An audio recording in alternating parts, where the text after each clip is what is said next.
Cuphead is a happy-go-lucky 1930s cartoon-inspired boss rush platforming game where you need to kill Satan. Since Studio MDHR released Cuphead in 2017, it's sold over 5 million copies and has even received a full-blown cartoon adaptation. This success is well-deserved, with Cuphead being a testament to all the hard work Studio MDHR put into perfecting their retro style. This ceramic skirmish uses amazing animations and incredible inking to bring its cartoon clash to life, mixed marvelously with just a pinch of platforming and a dash of difficulty. I'm Chepek, and you need to play Cuphead. Cuphead follows the Cup brothers on their journey to reclaim their souls after a deal with the devil goes awry. In order to regain their strayed spirits, they'll need to defeat the devil's debtors and deposit their decrees in the demon's dugout. To do this, they'll travel throughout the Inkwell Isles, defeating those who have also wagered their souls against the Dark Lord and lost. Cuphead follows this tale in the format of this crazy boss rush shooter where you defeat these massive enemies. Every fight feels like a David vs. Goliath situation, and the only way you can win is by learning your enemy's attack patterns. This is a really solid setup for a game, and Cuphead executes on it really well. The controls are tight but responsive. Movement through the stage is fluid, and timing a perfect parry feels great. All pink objects can be parried. In some cases, this can open up new movement in a stage, where in others it can save you from taking a hit. What's important about parries is that successfully executing one grants you a card in the bottom left of your screen. This card can either be expended to release an EX attack based on your current weapon, or you can use 5 of them for a super art. This allows you the choice of hitting your enemy with gradual damage bursts or bombarding them with an all-out attack every once in a while. Dealing damage to enemies passively builds up charge, so while parries certainly help you gain super cards,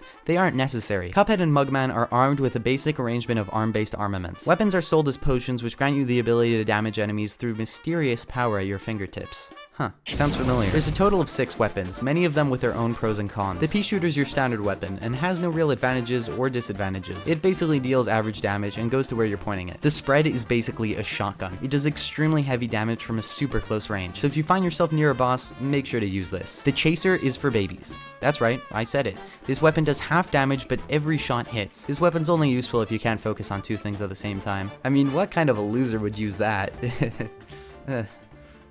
The lobber basically shoots this big ball instead of a bullet. It deals a lot of damage, but is quite difficult to aim. I see it as a mix between the pea shooter and the spread, as it does decent damage at a medium range. The roundabout is just a pea shooter that comes back around like a boomerang. It's useful for when you're unable to face the boss during a fight. Finally, the charge is absolutely broken. It allows you to charge up these powerful blasts and unleash them against your foes. While it doesn't have as high a DPS as the spread, it has the benefits of being long range and dealing large amounts of damage sporadically. This was the main weapon I used in Cuphead, and for a good reason too. The massive weapon loadout is extremely important for tackling your foes, as each enemy calls for a different attack strategy. Since the majority of your fight against Cagney Carnation is right next to him, it makes sense that you'd use the shotgun as your primary weapon. While fighting Ribby and Croaks, it might make sense to use the lobber. Honestly, there's just a whole lot of different bosses that can be defeated using a whole lot of different strategies. Don't think you won't need to swap out your loadout though, because trust me, some bosses require a new perspective, and that's a sign of good boss design. Alongside your standard bosses, you also have 3 additional level types. The run and gun stages, where you'll need to make your way from the start of a stage to the end, the aerial dogfights, where you'll need to take down flying enemies using an airplane, and the mausoleum stages, where you'll parry pretty pink paranormal presences. These levels have really solid gameplay too. The flying levels feel more akin to traditional bullet hells, and the run and gun stages feel like they could be their own game, though some of the charms make the run and guns beyond easy. The smoke bomb is insane. It upgrades your dash, allowing you to pass through an enemy without taking damage, and is by far the best charm in this game. With your complete loadout by your side, you'll be taking on a variety of bosses throughout the 3 main parts of the Inkwell Isles. Just be prepared to die a lot, because these bosses are unforgiving and even make fun of you when you lose. In order to win, you need to be on your game, so keep that in mind while playing, because Cuphead can be really tough sometimes. Something that I think is interesting is the inherent 2-player design of Cuphead. The NPCs always refer to you as 2, or in plural, and the entire parryable revive animation plays out even in single player. It's clear this game was meant to be played with 2 people, and while you can totally play without someone else, I'd recommend playing a few levels with a friend.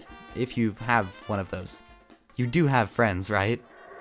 Right? As stated previously, Cuphead takes place in the Inkwell Isles, a trio of islands with a lively cartoon atmosphere. From just one look at Cuphead, you can tell that it was inspired by old cartoons from the 1930s, with it looking and feeling a lot like Betty Boop or the old Mickey Mouse cartoons. Studio MDHR manages to capture the same magic from 90 years ago in a modern medium, and it's brilliant. The characters are all lively and have this cartoonish pop to them. In fact, they're all animated by hand on paper before being digitally scanned and recolored. The attention to detail is astonishing. The screen has these flecks all over it that simulate a dusty film reel, as well as some chromatic aberration on the edges of each shape just to match their aesthetic. Studio MDHR really leaned all in the art style, and it's definitely paid off. Every boss is this spectacle of animation and character design, with all their movements feeling cartoony and holding this sense of grandeur. Now, while the visual style is stunning, I feel that some people often underestimate just how fitting the music music is. It's this great mix of jazz and ragtime styles, and it works really well with the source material. Cuphead's music was all recorded in a studio with a large range of professional musicians, including a 13-member big band. The quality of the music is amazing, and I highly suggest checking out some of the performances after this video. It completely elevates the mood and brings an energetic feel to an otherwise brutal game. Because trust me, it's brutal. Featuring 28 boss battles in the original campaign, it's fair to say that Cuphead is jam-packed with content. There is so much variety that can be found in battles across all 3 creatively named islands. Ruse of an Ooze is this bizarre fight against the slime, while Pyramid Peril has you fight this massive genie in a claymation pyramid. Later on, there's fights like Murine Core where you fight this overgrown rat and cartoon cat, and Phantom Express where you fight a train. Oh, sorry, did that sound underwhelming? What if I told you it's an evil train? I mean, there's virtually no similarities. There's different attack patterns, different environments, different scale, different everything. The only thing that any boss here has in common with another is that you need to fight them. And not to mention that a variety of these levels are aerial, alongside many run and guns and other attractions you can visit on the world map. I mean, there's literally so many different things to do. You can use many different weapons, many different charms, many different super arts. The player has such an enormous selection of balanced solutions to any problem they face, and I commend the development team for including just so much you can do. I think it's amazing what Cuphead's been able to achieve in the years since its success, and it only speaks to the quality of the original game. Now, one thing I need to address is the difficulty, because that's what a lot of people online seem to focus on. And if I'm gonna be honest, the game really isn't that hard. Don't get me wrong, it isn't easy, but I feel like saying that this game is bad and too difficult is doing a disservice to what Studio MDHR has created here. In the years since its release, it's definitely built its own niche,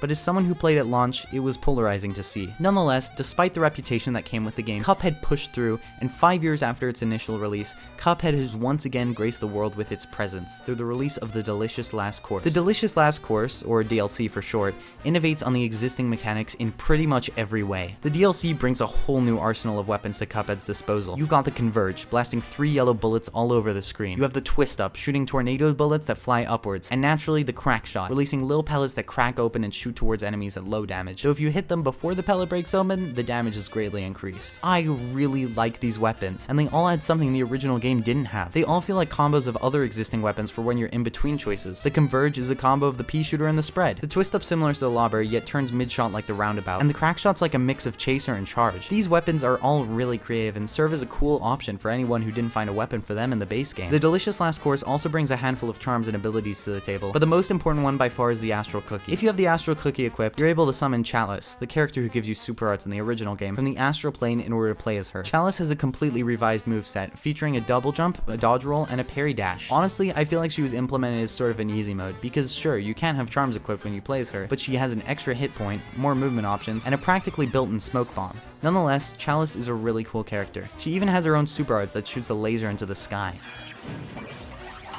and in general allows for so much more traversal, and you're gonna want that traversal when you battle the new bosses. These enemies are a proper challenge. They all feature extremely punishing phases and are overall just a really fun battle. They implement new mechanics into their fight, and it's really cool to see. The dogfight boss, for example, will tilt the plane you're on, and your screen will physically rotate, something you'd never see in the base game. All of a sudden, you're playing upside down with weird controls, and you've just gotta survive. There's also a secret boss with this crazy flipping mechanic that'll have you turn back and forth strategically to avoid being hit. I mean, wow, these bosses just elevate the gameplay in every sense of the word, and that's not even mentioning how they look. The animation is seriously the most fluid I've ever seen in Cuphead, not to mention how delightfully cartoony the character design is. All the movement is so incredibly dynamic, and the world feels even more alive than the rest of the Inkwell Isles. The only issue I have with the DLC is that there isn't more of it. There's only 6 main levels, and while there are some bonuses here and there like the King of Games and an optional boss battle, I wish there was a little more to it. Still though, it's perfectly made, and they definitely chose quality over quantity. The DLC follows Cuphead and Mugman bringing the ghastly Chalice back to life by baking a Wonder Tart. Creating the Wonder Tart would mean the full revival of Chalice, so the DLC follows the newfound trio on their way to collect ingredients for Chef Saltbaker to revive their pal, retrieving a pivotal piece of the pie in each part of the island. Around this new world, there's a ton of new characters to talk to and secrets to find. It honestly feels like they're properly building on the previous game, and this isn't just an expansion for the sake of being one. There's also stunning new music to assist you on your journey, and as usual, it's amazing. Every boss feels super intense, and even the relaxed parts like Chef Saltbaker's bakery have this detailed atmosphere to them. Once again, Studio MDHR has outdone themselves with their world building and character design, and are able to bring together a large amount of different things and make them feel connected through their art style and theming. Because yes, the Delicious Last Course is so incredibly diverse. Each stage stands completely on its own. Bootlegger Boogie has you fight this mob of gangster bugs, which interestingly enough seems to be led by a spider boss that was cut from the original game, while High Noon Hoopla is this aerial battle which takes the word cowboy a little too literally. No Way Out has you fight fight the snow giant living atop an icy mountain, and Dog on Dog Fight has you partake in a literal dogfight. These levels really like their puns, huh? I mean, I can just say it over and over again. The weapons are once again completely unique and never seen before. The world map is a blend of so many different locales. There's puzzles, hidden coins, even an arena battle mode. There is so much variety in this campaign, it's simply unparalleled. Now I'm gonna have to stop there because I'll just be rambling on forever. By far, the biggest issue with the DLC is that there isn't a lot of content, but that doesn't detract from the fact it's amazing. The delicious last course only takes a couple hours to beat. Yes, it's clear that Studio MDHR choose quality over quantity, and while a bit more content would definitely improve what they have, the delicious last course is still a fantastic campaign while being bite-sized. If you're looking for a feast, this ain't it, but it sure as heck tastes good. So what's this all to say? Well, I think Cuphead is a great game that I would recommend anyone interested in a challenge. It features tight platforming, intense boss fights, and an insane variety of levels and things to do. Anyone would find something they like in Cuphead, and I think it'd be a disservice to the game not to recommend it. As well as that, the delicious last course is a fantastic expansion that adds so much quality content to the game and is 100% worth your while. The difficulty may be daunting at first, but this ain't a Souls game. It's fairly easy to get the hang of it within the first few hours, and then you'll be coasting through the levels. Overall, Cuphead is undoubtedly one of the most influential indie titles of the last decade, becoming a name that even non-gamers are aware of. Cuphead has been designed with incredible amounts of ingenuity that not only elevates the gameplay, but the atmosphere too. Its characters are fun and cartoony, the gameplay is challenging yet rewarding, and the DLC is the cherry on top. With that said and done, I give Cuphead a 1 out of 10. I got stuck on this one level. Can someone please help me? Also, why not help me by hitting that subscribe button? I post game reviews like this at random unspecified intervals, so you aren't gonna want to miss it. Also, while you're down there, why not like the video and leave a comment? I read all of them, so please don't say anything mean. Anyways, with that said and done, thank you so much for watching, and I'll see you next time, where I sell my soul to the devil. Bye.